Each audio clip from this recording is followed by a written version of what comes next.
जय हिंद दोस्तों, evening classes में आपका स्वागत है। देखिए, हम लोग पार्ट 1 वीडियो देख चुके थे, ठीक है ना। क्लास 10th का प्रकाश का परिवर्तन का पार्ट 1 वीडियो हम देख चुके थे। अभी स्टार्ट करते हैं पार्ट 2 वीडियो, ठीक है ना। पार्ट 1 में आप बहुत सारे कुछ देख चुके थे। प्रकाश का परिवर्तन, अपसारी, समानांतर, किरण, किरण पुंज, वस्तुएं, प्रदीप्त वस्तुएं, अप्रदीप्त वस्तुएं, ठीक है ना। पारभासी, अपारदर्शी, पारदर्शी, ये सब सभी के बारे में हम लोग देख चुके, ठीक है ना। अब आगे बढ़ते हैं और आगे क्या क्या पढ़ना है वो देख लेते हैं, ठीक है ना। अगर पार्ट 1 वीडियो आप नहीं देखे हैं तो सबसे पहले आप पार्ट 1 वीडियो को देख लें ताकि ज़्यादा अच्छा से समझ में आ जाए, ठीक है ना। और यदि वीडियो अच्छा लगे तो लाइक एंड सब्सक्राइब करना ना भूलें, एक दूसरे दोस्तों के साथ भी शेयर करें, ठीक है ना। चलिए स्टार्ट करते हैं, ठीक है।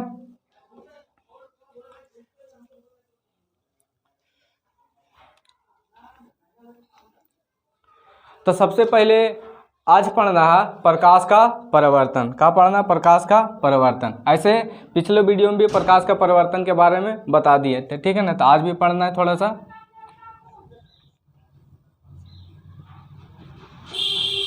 प्रकाश का परिवर्तन, ठीक है ना।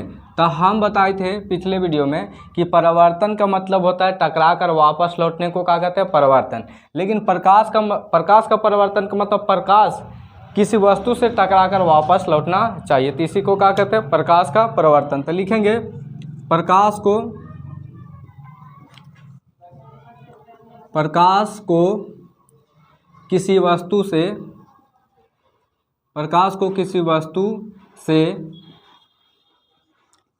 टकराकर वापस लौट जाने की क्रिया को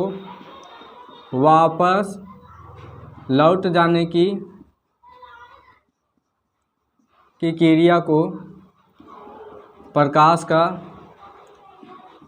परिवर्तन कहते हैं।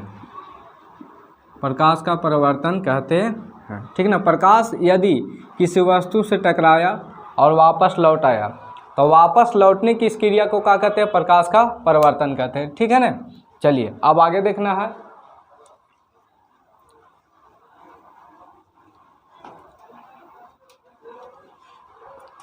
आगे में हमको पढ़ना है समतल दर्पण के बारे में कि उसकी बनावट क्या होती है, वो कैसे काम करता है, ठीक है ना। तो आगे पढ़ना है समतल दर्पण की बनावट।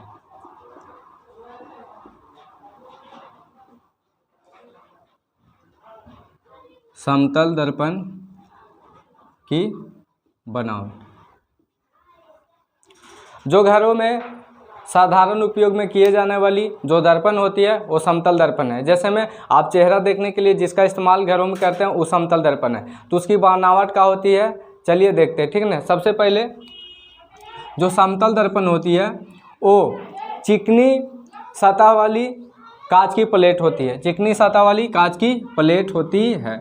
जो समतल दर्पण होती है वो चिकनी सतह वाली कांच की एक प्लेट होती है। चिकनी सतह वाली एक कांच की प्लेट होती है समतल दर्पण, ठीक है ना।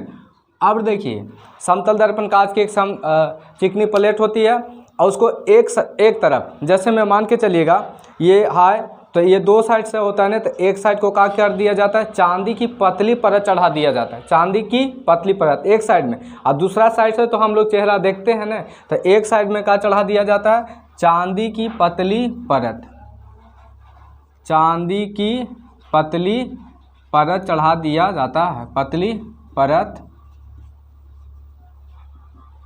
चढ़ा दिया जाता है।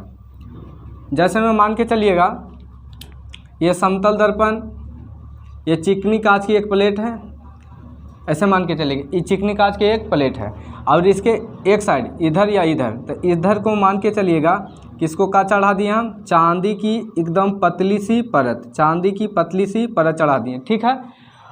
चांदी की पतली परत चढ़ा देने से वो परिवर्तन के काम करने लगता है, यानी कि अपना हमारा जो चेहरा उसमें दिखाई देने लगता है, ठीक है ना, परिवर्तन के नियम को फॉलो करके। अब जब चांदी की परत चढ़ा दी जाती है तो चांदी की परत रगड़ा के खरोच ना लग जाए, यानी कि ये खराब ना हो जाए, इसीलिए चांदी की परत के पीछे एक गाढ़े रंग की पतली परत चढ़ा दी जाती है, या तो लाल रंग के या तो कोई भी गाढ़े रंग के। तो ये हो गया क्या, ये तो था चिकनी सतह वाली कांच, चिकनी सतह वाली कांच।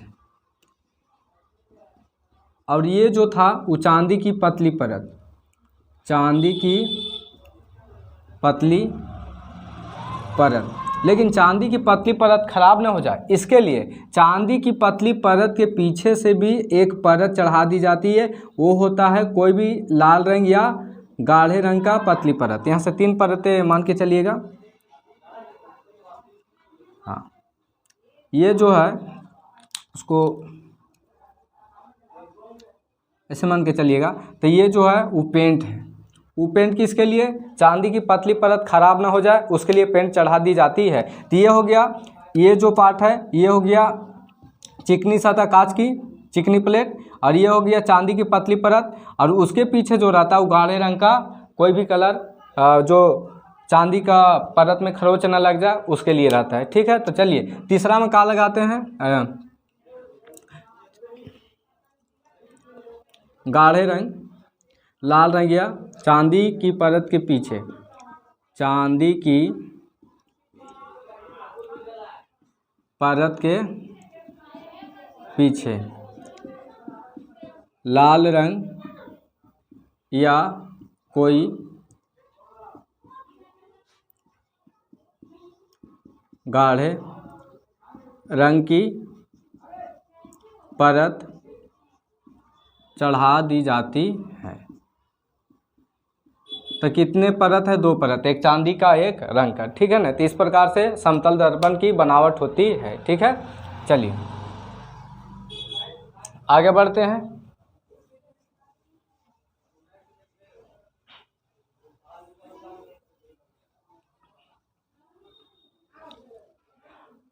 हाँ, आगे पढ़ना है किरण आरेख। आगे हम लोग को पढ़ना है किरण आरेख, किरण आरेख। तो ऐसे मान के चलिएगा,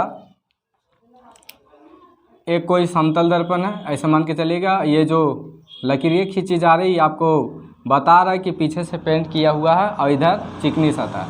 तो यहाँ पे कोई भी प्रकाश की किरण टकराए, यहाँ पे कोई भी प्रकाश की किरण का टकराए, तो जो प्रकाश की किरण है उसका कोई पथ दर्शा रहा है, तो किरणों को पथ दर्शाने वाली रेखा को क्या कहते हैं, किरण रेखा। ये किरण का रास्ता है, पथ का मतलब रास्ता होता है।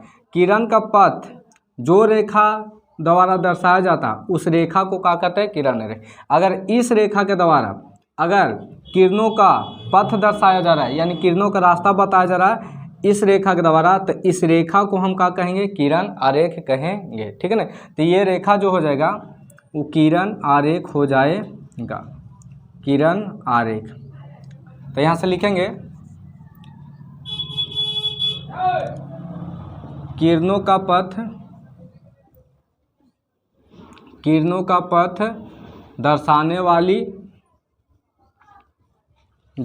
वाली रेखा को किरण आरेख कहते हैं, किरण आरेख कहते हैं। जो किरणों का पथ दर्शा दे उसे हम किरण आरेख कहते हैं। इस प्रकार से किरण आरेख कंप्लीट होता है। चलिए अब आगे पढ़ते हैं।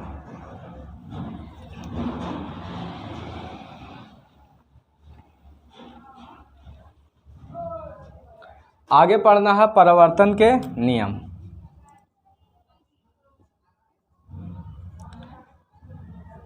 परावर्तन के नियम, ध्यान दीजिएगा।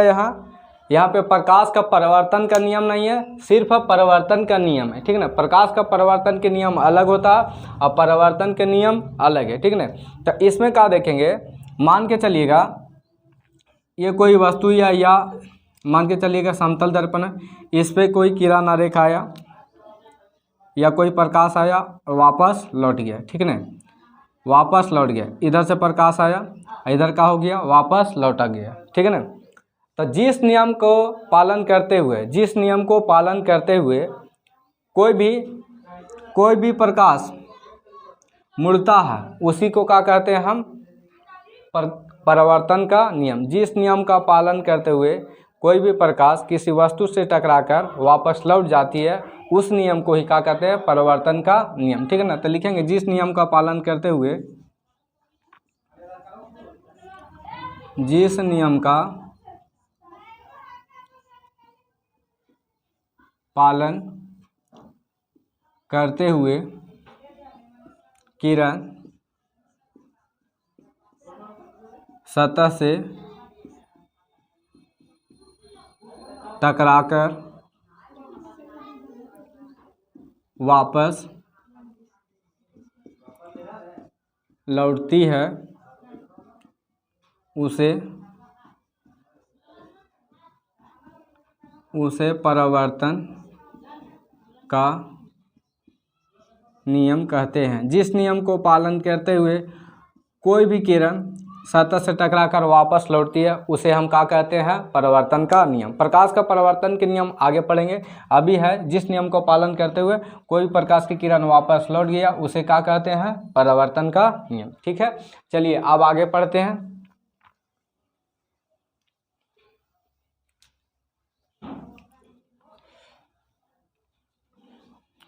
अब हमें आगे पढ़ना आपतित किरण, परावर्तित किरण, अभिलंब, आपतन कोण, परावर्तन कोण। ठीक है ना, तो चलिए पहले हम लोग चित्र देख लेते हैं बढ़िया सा। एक समतल दर्पण पे आती हुई प्रकाश की किरण टकरा कर वापस लौट जाती है उसके बारे में।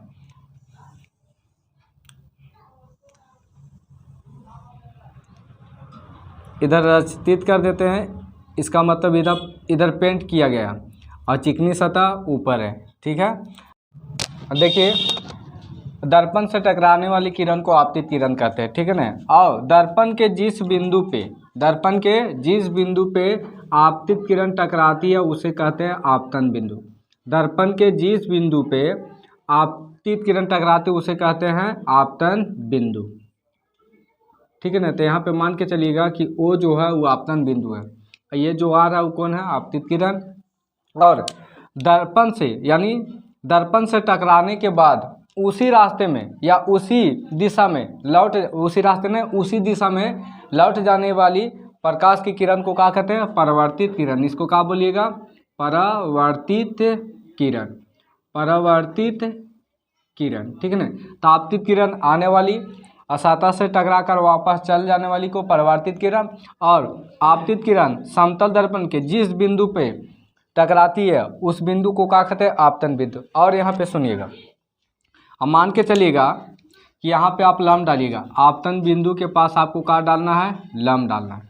तो आपतन बिंदु पर जो आप लंब डालिएगा उसे हम क्या कहते हैं, अभिलंब। तो आपतन बिंदु पर डाली गई लंब को हम क्या कहते हैं, अभिलंब कहते हैं। आपतन बिंदु पर डाली गई लंब को क्या कहते हैं, अभिलंब कहते हैं। ठीक है ना, अब बारी बारी से हम सभी का परिभाषा देख लेंगे। तो एक बार बढ़िया से देख लीजिए, सतह से टकराने वाली किरण को आपतित किरण, जिस बिंदु पर समतल दर्पण के जिस बिंदु पर आपतित किरण टकराती है उसे आपतन बिंदु, और समतल दर्पण से टकराकर वापस लौट जाने वाली किरण को परावर्तित किरण, और समतल दर्पण के आपतन बिंदु पर डाला गया लंब को अभिलंब कहते हैं। और सुनिएगा, आपतित किरण अभिलंब के बीच जो कोण बनता है उसको कहते हैं आपतन कोण। उसको क्या बोलते हैं, आपतन कोण। इसे आई से सूचित करते हैं, ये हो गया आपतन कोण, आपतन कोण। अब अभिलंब और परावर्तित किरण के बीच, अभिलंब और परावर्तित किरण के बीच, ये हो गया अभिलंब और ये हो गया परावर्तित किरण, इन दोनों के बीच जो कोण बनता है उसको कहते हैं परावर्तन कोण। उसको बोलते हैं परावर्तन कोण, परावर्तन कोण। ठीक है ना, तो यहाँ से देखिए आपतित किरण आने वाली, अभिलंब जिस बिंदु पर टकराई, परावर्तित किरण वापस चल गई, अभिलंब आपतन बिंदु पर डाला गया लंब को अभिलंब, आपतन कोण, आपतित किरण अभिलंब के बीच का कोण, परावर्तित किरण अभिलंब और परावर्तित किरण के बीच परावर्तन कोण। ठीक है ना, आप सभी को बारी बारी से हम परिभाषा लिखते हैं। ठीक है ना, चलिए इसको मिटाते हैं, इसका एक छोटा रूप बना के आपको परिभाषा बारी बारी से समझा देते हैं। ठीक है ना, तो यहाँ पे मान के चलिएगा एक छोटा सा तस्वीर बना देते हैं। ये हो गया, ये समतल दर्पण है, ये आपतित किरण, परावर्तित किरण, ये हो गया अभिलंब,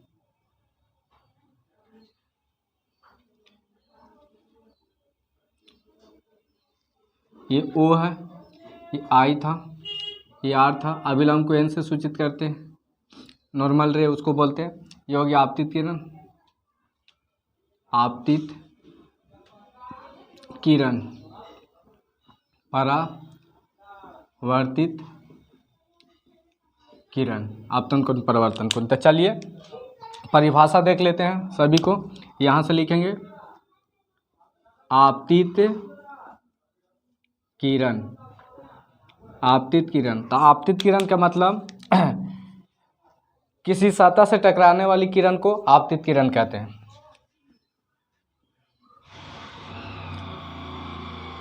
किसी सतह से टकराने, किसी सतह से टकराने वाली किरण को आपतित किरण कहते हैं। किसी सतह से टकराने वाली किरण को आपतित किरण कहते हैं। ठीक है, जैसे इस सतह से टकराए ना तो उसको क्या कहते हैं, आपतित किरण। अब आगे देखिए, आगे है तो यहाँ से आपतित किरण अगर नाम देना चाहे तो ओ पी भी बोल सकते हैं कि पी ओ जो है वो क्या हो गया, आपतित किरण है, यानी पी ओ कौन सा किरण है, आपतित किरण है। ठीक है ना। अब यहाँ से देखिए, अब आगे देखेंगे आपतन बिंदु, यहाँ पे है ना आपतन बिंदु। तो आपतन बिंदु का परिभाषा देख लेते हैं। आपतन बिंदु, तो आपतन बिंदु का परिभाषा हम लिखेंगे कि समतल दर्पण के जिस बिंदु पे आपतित किरण टकराती है उसे क्या कहते हैं, आपतन बिंदु। समतल दर्पण के जिस बिंदु पर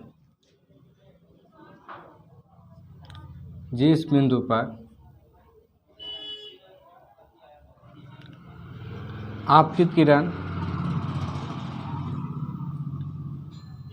टकराती है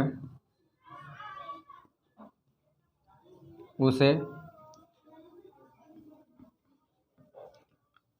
आपतन बिंदु कहते हैं। और चित्र के अनुसार जो O है वो क्या हो जाएगा, आपतन बिंदु। ठीक है ना। तो यहाँ से आपतित किरण आपतन बिंदु का परिभाषा हो गया। आपको नोट करना है तो आप नोट कर सकते हैं। चलिए अब आगे बढ़ते हैं। ठीक है ना। अब आगे देखना हमको परावर्तित किरण। चित्र से समझते चलिएगा ताकि परिभाषा को याद करने में और समझने में आसानी हो सके।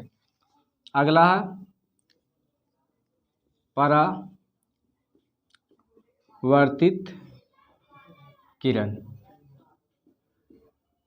तो परावर्तित किरण का मतलब किसी सतह से टकराकर वापस लौट जाने वाली किरण को क्या कहते हैं, परावर्तित किरण।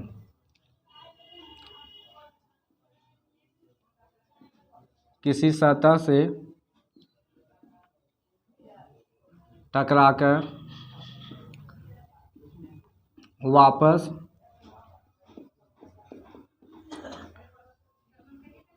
वापस लौट जाने वाली किरण को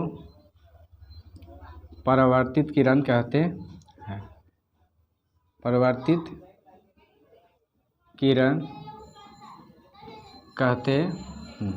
तो देखिए सतह से टकराकर लौटा कौन, O, और यहाँ नाम रख देते Q।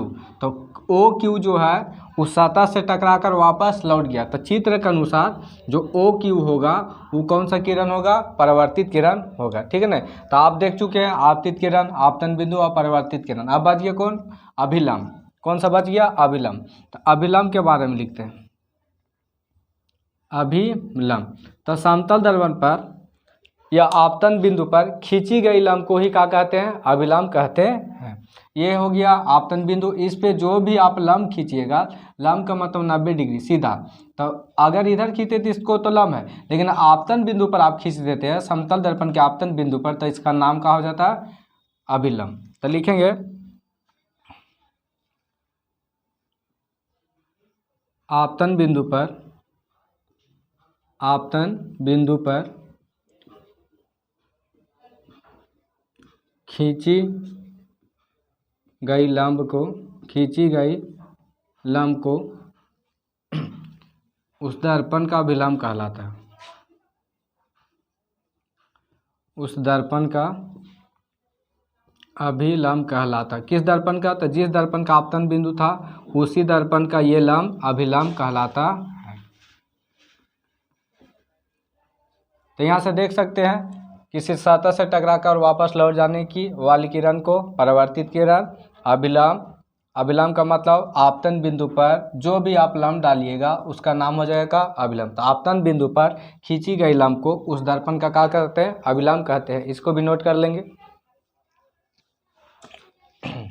चलिए, अब 4 चीज तो आप देख चुके हैं,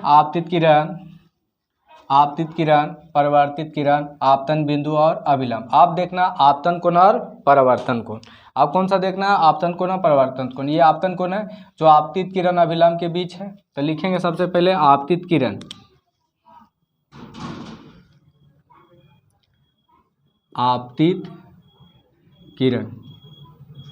तो नाम से स्पष्ट है आपतित किरण है, आपतन कोण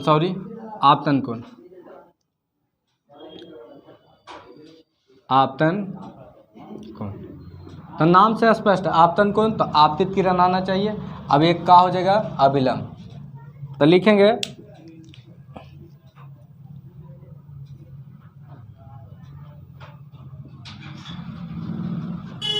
आपतित किरण और अभिलंब के बीच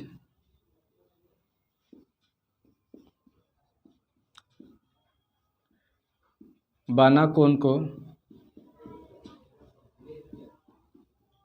आपतन कोण कहते हैं। आपतन कोण कहते हैं। तो आपतन कोण का मतलब आपतित किरण और अभिलंब का बीच। अच्छी तरह से स्पष्ट है। आप यहाँ से भी देख सकते हैं, ये आपतित किरण, ये परावर्तित किरण। अब यहाँ से आप लंब डाल दीजिए अभिलंब, ठीक है ना, ये अभिलंब हो गया। तो ये आपतित किरण ये है और ये अभिलंब है। तो इन दोनों का बीच जो कोण बनेगा उसी को क्या कहेंगे? हम आपतन कोण कहेंगे। तो आपतन कोण को आई से सूचित करते हैं। यहाँ से लिख सकते हैं कि आपतन कोण को आई से सूचित किया जाता है। आपतन कोण को आई से सूचित किया जाता है। आपतन कोण को आई से सूचित करते हैं। ठीक है, चलिए चित्र समझ लीजिएगा कि आपतित किरण है और अभिलंब। ऐसा कभी ना करिएगा कि ये हो गया समतल दर्पण, अब ये हो गया आपतित किरण, ये परावर्तित किरण और ये हो गया अभिलंब। यहाँ वाला कोण को आप नहीं कहिएगा आपतन कोण, इसमें अभिलंब नहीं आया। जिसमें अभिलंब नहीं आएगा उसमें ना तो आपतन कोण होगा ना तो परावर्तन कोण होगा। तो इसको आपतन कोण नहीं बोलिएगा और इसको परावर्तन कोण नहीं बोलना। आपतन कोण यहाँ हो जाएगा और परावर्तन कोण यहाँ हो जाएगा। मतलब इन दोनों का बीच आपतन कोण, इन दोनों का बीच परावर्तन कोण। इन दोनों का नाम नहीं देंगे, आपतन कोण परावर्तन कोण नहीं बोलेंगे। ठीक है, चलिए अब आगे बढ़ते हैं।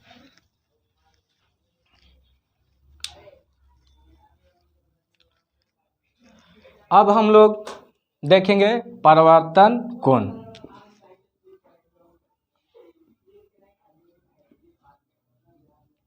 परावर्तन कोण, तो परावर्तन कोण का नाम से ही स्पष्ट है, परावर्तित किरण अभिलंब के बीच का कोण होना चाहिए। ठीक है ना, तो लिखेंगे चित्र से देखिए, यह परावर्तन कोण है तो किसके किसके बीच है? परावर्तित किरण और अभिलंब के बीच। तो परावर्तित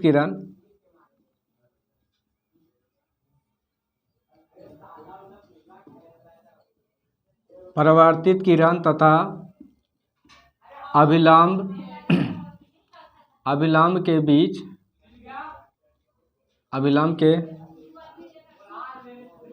बीच बना कोण को परावर्तन कोण कहते हैं। परावर्तन कोण कहते हैं। तो किसके किसके बीच? परावर्तित किरण और अभिलंब के बीच। अच्छा, इसको किससे सूचित करते हैं? तो परावर्तन कोण को आर से सूचित करते हैं। किसे? आर से सूचित करता है, वो भी स्मॉल आर से सूचित करते हैं। यहाँ से चित्र से देख लीजिएगा, ये आपतित किरण, ये परावर्तित किरण हो गया, ये आपतित किरण परावर्तित किरण, इसके बीच में डाल गया अभिलंब। अब यहाँ वाला जो है इसको हम बोलते हैं का परावर्तन कोण, जिसको आर से सूचित करते हैं। ठीक है ना। चलिए अब आगे देखते हैं।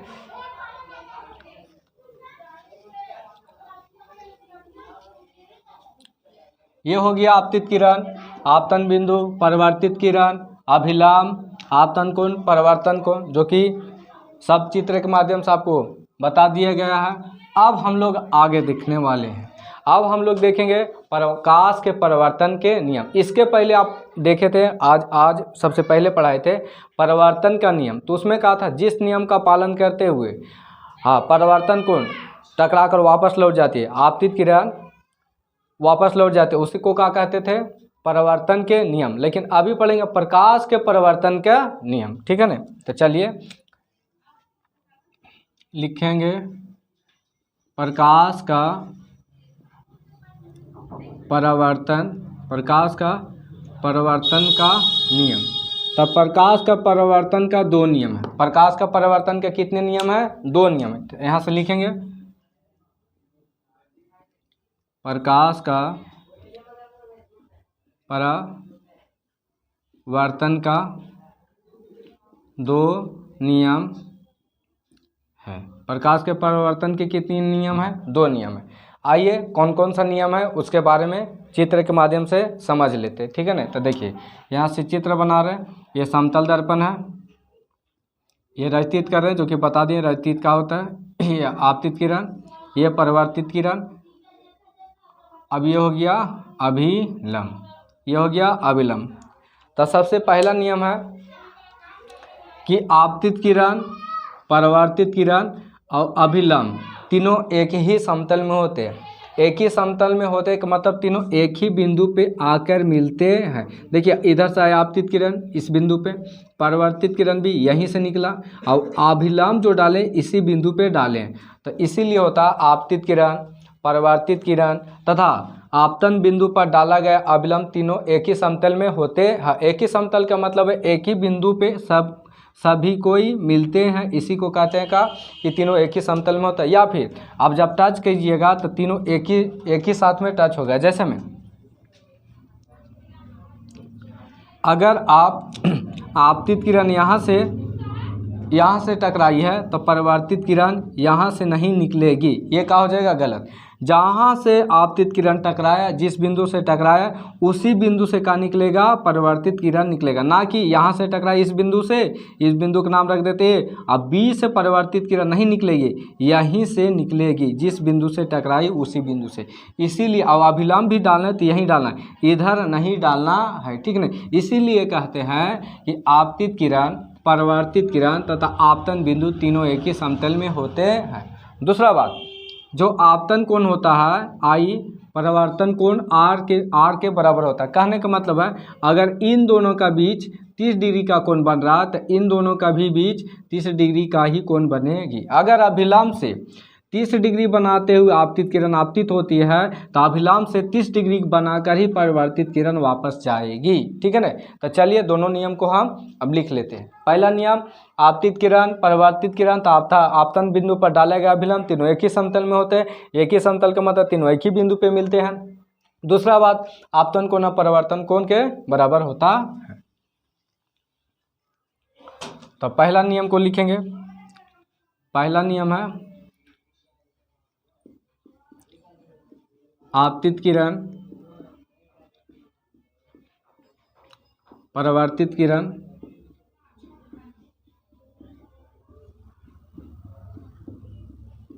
आपतित किरण, परावर्तित किरण तथा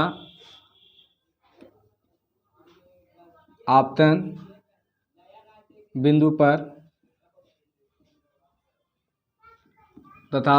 पर डाला गया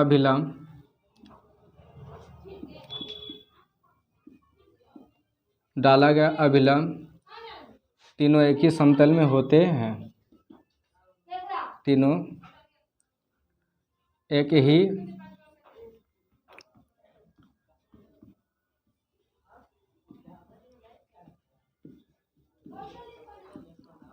ठीक है।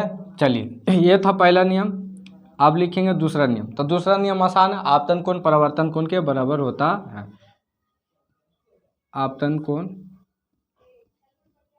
आई परावर्तन कोण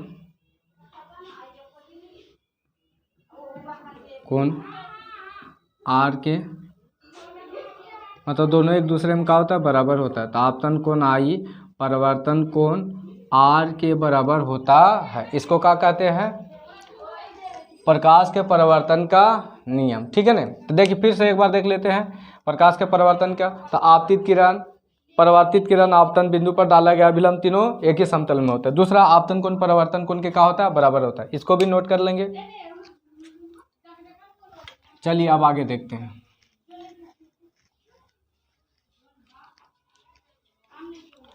आगे पढ़ना है, समतल दर्पण पर लंबवत पड़ने वाली प्रकाश के किरण का परावर्तन।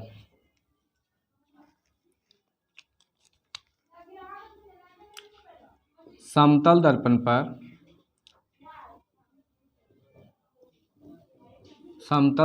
पर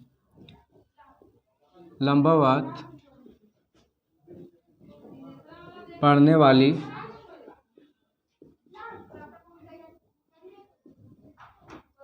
प्रकाश का किरण का परावर्तन।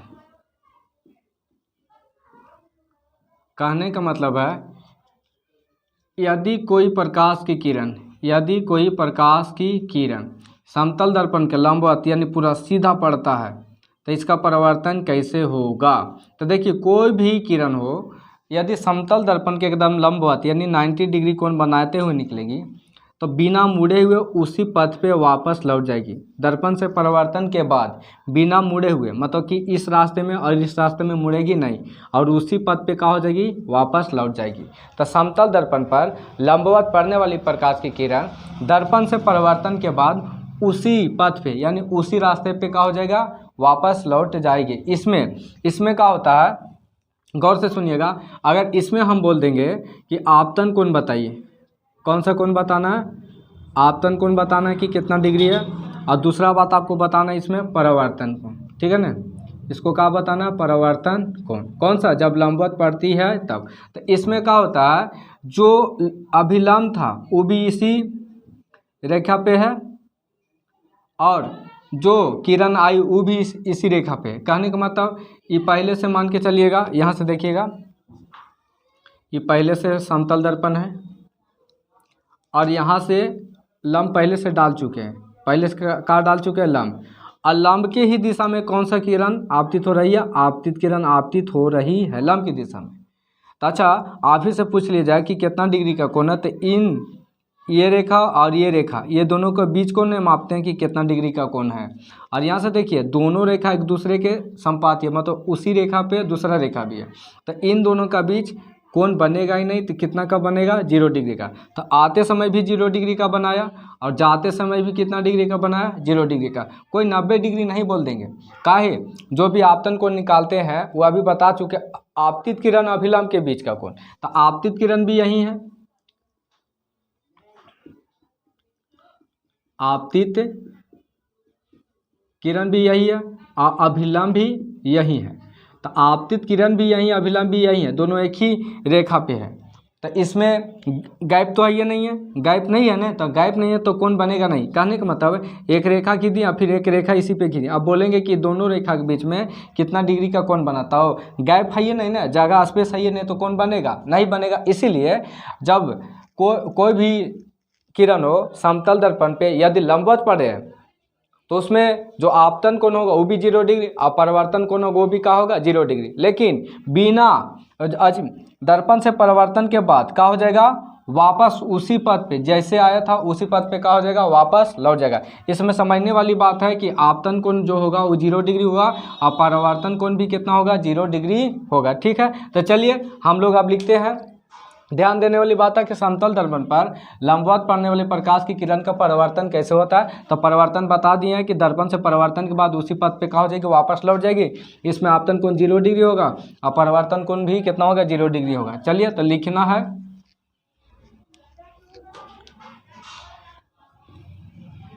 कि समतल दर्पण पर, चाहे ऐसे लिख दीजिए, समतल दर्पण पर, समतल दर्पण पर लंबवत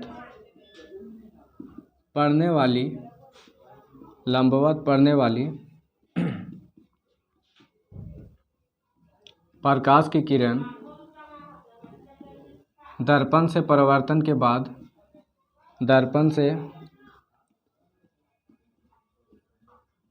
से परावर्तन के बाद उसी पथ पर वापस लौट जाएगी। ठीक है ना, ये हो गया किसके बारे में, समतल दर्पण में कोई भी लंबवत पड़ता है उसके बारे में। ठीक है ना, अब आगे की जानकारी अगले वीडियो में देखा जाएगा। ठीक है ना, तो चलिए एक बार हम लोग रिवाइज कर लेते हैं कि आज हम लोग कहाँ पढ़े थे। ठीक है ना, इसको नोट कर लीजिएगा।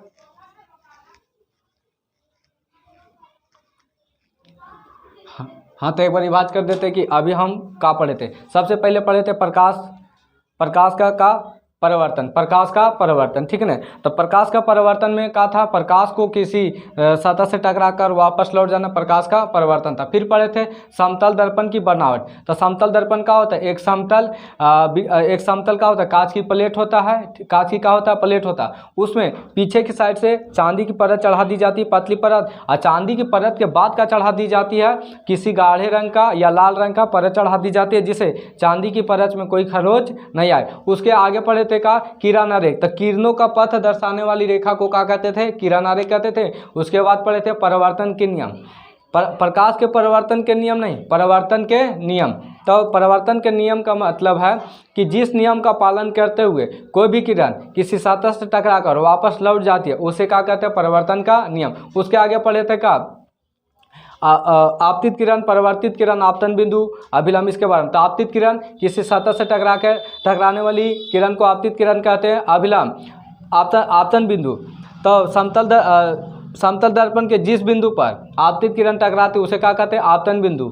अभिलंब या परावर्तित किरण, तो समतल दर्पण से टकराकर वापस लौट जाने वाली किरण को क्या कहते हैं, परावर्तित किरण। अभिलंब, आपतन बिंदु पर डाला गया लंब को क्या कहते हैं, अभिलंब कहते हैं। आगे था आपतन कोण, आपतित किरण और अभिलंब के बीच का कोण को आपतन कोण कहते हैं। परावर्तन कोण, परावर्तित किरण अभिलंब के बीच का कोण को क्या कहते हैं, परावर्तन कोण कहते हैं। उसके आगे था प्रकाश के परावर्तन के नियम। तो प्रकाश के परावर्तन के दो नियम था, आपतित किरण, परावर्तित किरण, आपतन बिंदु पर डाला गया अभिलंब, तीनों एक ही समतल में होते हैं। उसके दूसरा नियम था आपतन कोण परावर्तन कोण के बराबर होता है। लास्ट अभी हम लोग पढ़े थे समतल दर्पण पर लंबवत पड़ने वाली प्रकाश की किरण का परावर्तन। तो समतल दर्पण पर कोई भी किरण यदि लंबवत पड़ेगी तो दर्पण से परावर्तन के बाद उसी पथ पे क्या हो जाएगी, वापस लौट जाएगी। इसमें आपतन कोण 0 होगा और परावर्तन भी कोण का होगा, 0 होगा। ठीक है ना, यदि वीडियो अच्छा लगा होगा तो चैनल को लाइक एंड सब्सक्राइब करना ना भूलें और एक दूसरे दोस्तों के साथ भी शेयर करें। आगे हम लोग पार्ट 3 वीडियो में आगे जो बच गया उसको देख लेंगे। पार्ट 1 वीडियो अगर नहीं देखे हैं तो आप ज़रूर देखें। ठीक है ना, थैंक यू, बाय बाय।